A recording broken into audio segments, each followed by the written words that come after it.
একটা ছবি দেখেন। এই ছবিটায় এই ভদ্রলোক জুতা এবং ভ্যানিটি ব্যাগ নিয়ে দাঁড়াই আছে। কোথায়? হয়তো সাগরের পাড়ে, সিরিজে। আর ওনার হাতে যে যতগুলো জুতা এবং ভ্যানিটি ব্যাগ দেখা যায় তাতে বোঝা যায় যে ওনার বউ বাচ্চা সহ অনেকেই আছে সাগর পাড়ে। উনি কি খুব বড় পাপ করে ফেলাইছে? আমাদের নবী রাসূলুল্লাহ কি ওলিয়া উলিয়ারা কি তার স্ত্রীকে ভালোবাসতেন না? হয়তো এখন একটু দিন পরিবর্তন হয়েছে, আধুনিক হয়েছে, এই জন্য কি সব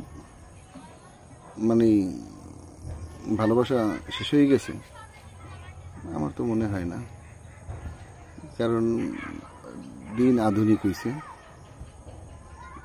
মানুষ স্মার্ট হয়েছে, তাদের চাওয়া পাওয়া অনেক আধুনিক হয়েছে। কিন্তু ভালোবাসা হয়তো আধুনিক হইতে পারে, কিন্তু এই ভদ্রলোক কি খুব বেশি অন্যায় করে ফেলাইছে? আর উনিও যদি ওনার জুতো টুতো খুললে যদি মনে করেন যে সাগরে নামিয়ে যায়, এগুলো দিয়ে ওনার তো সবকিছু নিয়ে যাবে, দেখা তো কেউ নাই। আর কাউকে না কাউকে তো একটু ছাড় দিতেই হবে। উনি হয়তো পরবর্তী দেখা গেছে কলিগদের সাথে এসে আবার মনে করেন সাগর পাড়ে করতে পারবে বা উনি বেড়াইতে পারবে, কিন্তু ওনার স্ত্রী বাচ্চারা তো আর তার কলিগদের সাথে ঘুরতে পারবে না বা বেড়াইতে পারবে না। এখন এই ছবিটার মনে করেন অনেকে আপলোড দেয়, আপলোড দিয়েই তাই সেখানে ক্যাপশনেও অনেক বাজে বাজে কমেন্ট করে। আবার মনে করেন যারা লাইক কমেন্ট করে তারাও খুব আজে বাজে মন্তব্য করে। ওনার 14 গোষ্ঠী মনে করেন উদ্ধার করে। আমি জানি না উনি এখনো জীবিত আছে কিনা বা সুইসাইড করছে কিনা।